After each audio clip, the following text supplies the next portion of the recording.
February 22nd is International Margarita Day, and of course, we are going to celebrate. Helping us celebrate is Jen Gregory, our resident extraordinaire, I should say, and of course with the help of Patron, because it's a margarita, right? Absolutely. Well, good morning, Jen. Great to see you. All right, so you are going to make two recipes for us today. So I'll Yeah. let you go ahead and get started on one and kind of talk us through it. Great. So we'll start by making a classic margarita. And really, I think you can do whatever you want to do with a margarita as long as you're using fresh ingredients and Patron tequila. Right. So we'll do a little bit of agave nectar. You can use whatever sweetener you like, but I'm using agave today. And lime juice. And that's the good thing about margaritas, is because you can, play with your ingredients to whatever you can find available in your local grocer. Absolutely. Just make sure it's fresh lime juice and good tequila. It really does make a difference, especially the next day. Right. And so, of course, it's International Margarita Day, and that's why we're celebrating by making margaritas. But it's also the kickoff of Patron's Margarita of the Year competition. Absolutely. Now, this is just a classic margarita that you can make at home, your basic recipe.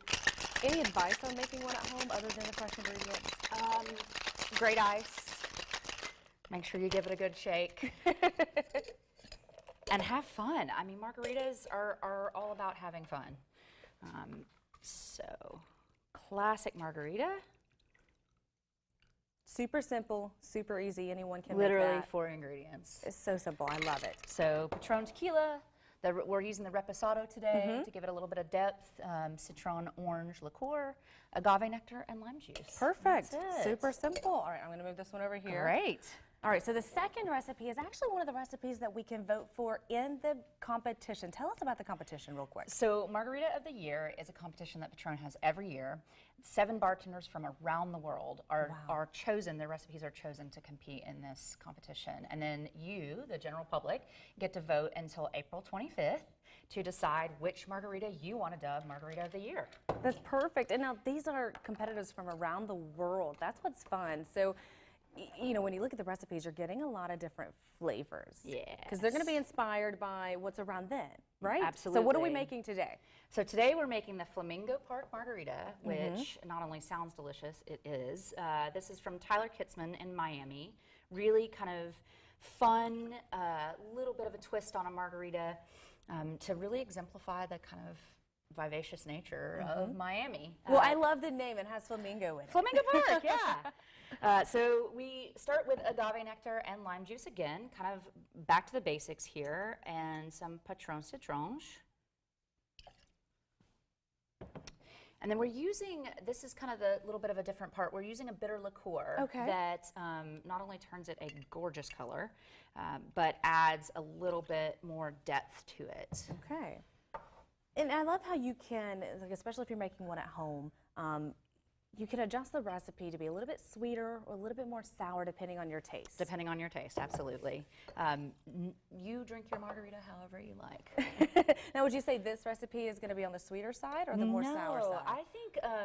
I think this is really well balanced. I think the bitter liqueur complements just the little bit of agave nectar that's in it, and I think that the grapefruit soda that we're topping this with really, livens up the earthiness of the Patron reposado. So, and talk about the reposado and how it really varies from other Patron items, and then of course other tequilas on the market as well. Yeah, so there are 3 styles of tequila that are out there. There is Blanco, which is unaged, Reposado, which is aged just for about a little under a year, but 6 months to a year, and has a little bit of oak influence, and then Añejo, which is well aged.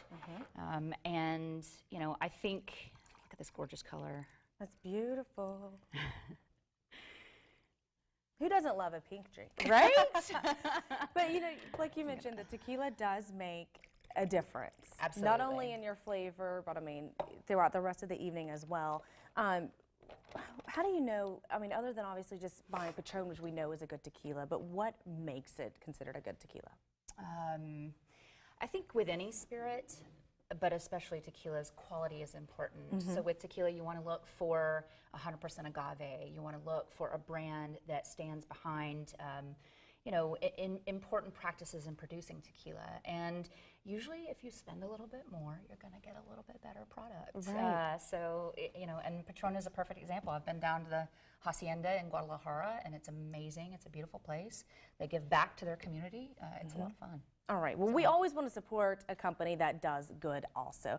Jen, thanks for mixing up these great margaritas and helping us celebrate International Margarita Day. Yeah. And don't forget that you can go online and vote for the Margarita of the Year. Voting is now open and goes through about the middle of April. The information is there on your screen. Just visit margaritaoftheyear.com. You can check out those recipes and even try them at home if you want to. Absolutely. Sounds like something I will do. Yeah, All right. please. Jen, thanks for joining us. Cheers. Thanks for having me. Good to see you.